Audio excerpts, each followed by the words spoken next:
Good evening and welcome to State of Business on Art Television. I'm Tamir Nimsab. Let's have a look at the headlines. Sri Lanka needs to get rid of fragmented and complex investment environment. World Bank sees. Government concludes the fourth round of bilateral consultations with Switzerland. News in detail. World Bank senior country economist for the Maldives and Sri Lanka, Richard Walker, said that around 23% of Sri Lanka's households have acquired loans to meet their daily nutrient requirements in the past 2 years. He also said that in order to achieve economic prosperity, Sri Lanka needs to increase its debt management and increase revenue mobilization. The World Bank official said this speaking at the release of the World Bank report on South Asia in Colombo recently.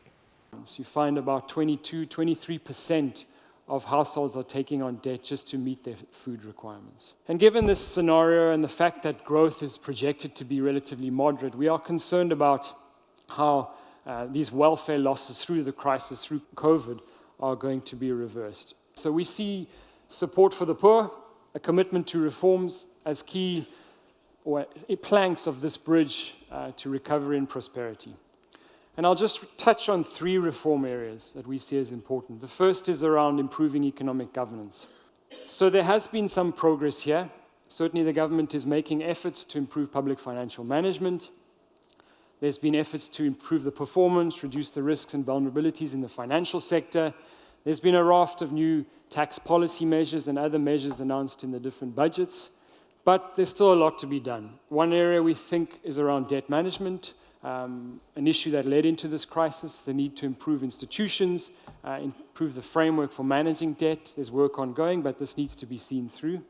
And then in terms of revenue mobilization, it's not just about putting up tax rates, trying to generate more revenue from the same taxpayers. It's about improving administration, trying to broaden the base, and effectively make it a lot more equitable.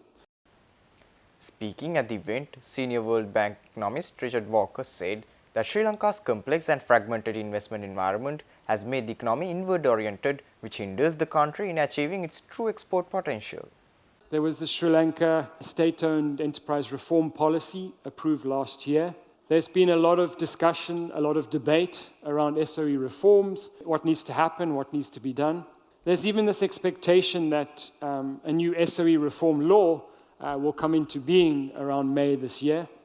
And we would like to see this momentum continue, really to improve the governance of SOEs, to improve transparency, to improve performance, and also to look at options for private participation. Sri Lanka has become far more inward-orientated with this complex and fragmented investment environment, which really makes it difficult for firms to invest and thrive.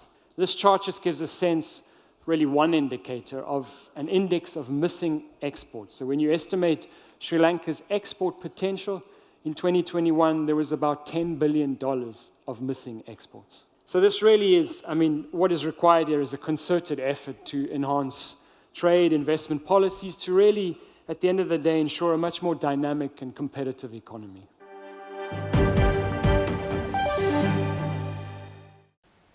Sri Lanka and Switzerland have reaffirmed their commitment to strengthening bilateral relations during the fourth round of bilateral consultations held in Colombo recently. The discussions were co-chaired by Ambassador Henry Schellenberg from the Swiss Federal Department of Foreign Affairs and Additional Secretary Asoja Gunasekara from Sri Lanka's Ministry of Foreign Affairs. Sri Lanka expressed appreciation for the Swiss assistance in identifying new export markets and proposed collaboration in the textile industry to boost trade relations. Both countries agreed to explore opportunities for diversifying trade and enhancing cooperation in the tourism sector. Additionally, Sri Lanka commended Switzerland for its long-standing support in labour migration, emphasizing the importance of ensuring safe migration practices. Collaborative efforts in education, research and innovation were also on the agenda, with discussions focusing on joint research projects and university partnerships. Furthermore, the two nations explored avenues for cooperation in environmental sustainability and climate change initiatives, reflecting a shared commitment to addressing global challenges.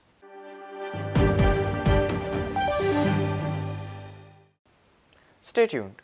We will return after the short commercial break.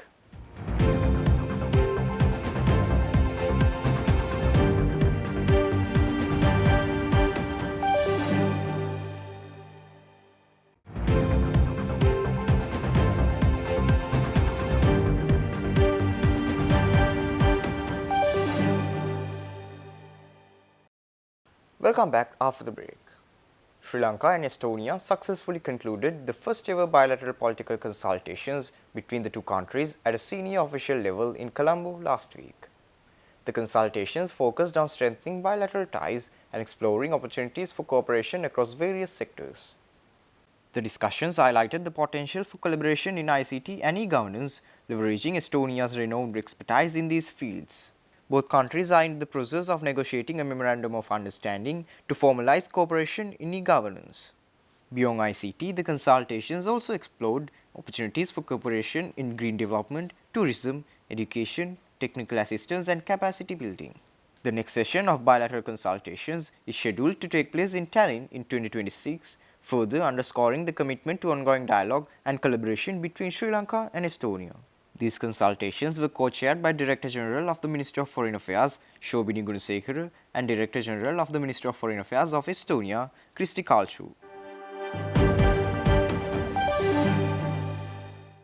The Advocate Institute raised concerns regarding the delay of the restructuring process of state-owned enterprises in Sri Lanka. Advocate Institute highlighted the burden placed on citizens due to delays in SOE restructuring at a media briefing held at the BMICH recently. It said that with the IMF also emphasizing the urgency of SOE reform, the authorities must act decisively to alleviate the burden on the public and steer Sri Lanka towards economic recovery.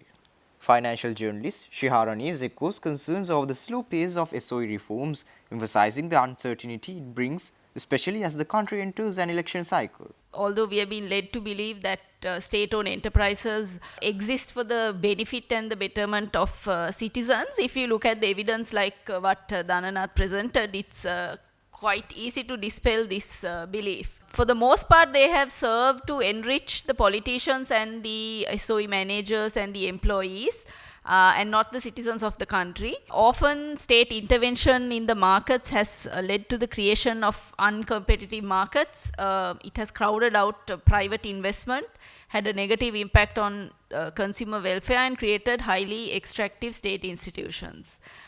State-owned enterprises primarily serve political agendas, and they have become a vehicle for corruption and state capture in Sri Lanka. You know, from handing out board memberships, giving jobs to voters and supporters, all of this have only ensured personal political gain. There are little to no checks and balances or fiscal constraints on state-owned enterprises, at least there were not until maybe 2 years ago. And this has led to the accumulation of large amounts of debts and losses. So basically, while these enterprises are run for the private gains of politicians and the SOE managers, the costs of these inefficiencies, the debts and the losses are all borne by the citizens. Speaking at the press conference, the CEO of Advocate Institute, Dhananath Fernando, said that profitability is not the sole indicator to determine whether a state-owned institute is performing well in terms of the return on its assets. Even if you look at Sri Lanka Telecom, compared to the asset base, what they are earning is basically insignificant, because you have about, I really recall the exact number, I think about 80 billion some asset base, and even if you get like 10% interest on 80 billion, you should at least get about 8 billion. But I think what they get as dividend is, I think, less than 1 billion. So you cannot compare, because one thing is it's also the monopolistic nature. And there is this myth, this lot of profit-making enterprises are either monopolies or there's a preferential government treatment. Now, even if you look at the state banks, of course, all the government loans and government employees' salaries, so all that has been mandated to direct to those banks. So, of course, if someone gives me business like that, I will also can run a bank. But on a competitive environment, I may not be able to, because when it comes to competition, the things are different. So the profit-making ones, as Rehana said, that is not the sole framework that we have to look into. It's just one indicator. We have to look at more what is the service for the public if government is in case in a business. But otherwise there is no role, because the government's role is not to run businesses. There are enough people who can run better businesses. Government's role has to be ensuring the rule of law and the level playing field, so then others can come and operate. And as I mentioned, why should the government worry? Because if in any business, anyway, you have a 30% share.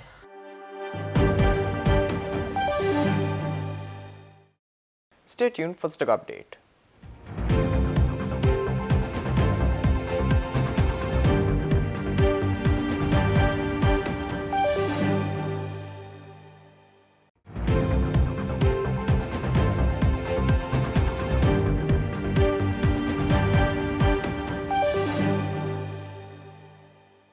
Trading at Colombo Stock Exchange ended on positive notes today.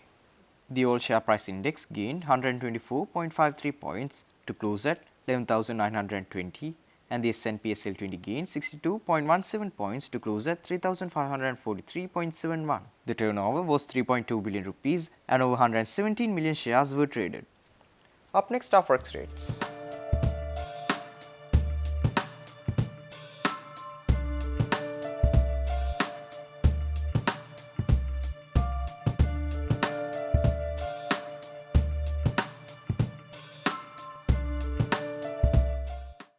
That's all our news for today. For this and more, subscribe to our channel on YouTube and follow us on Facebook. Take care and good night.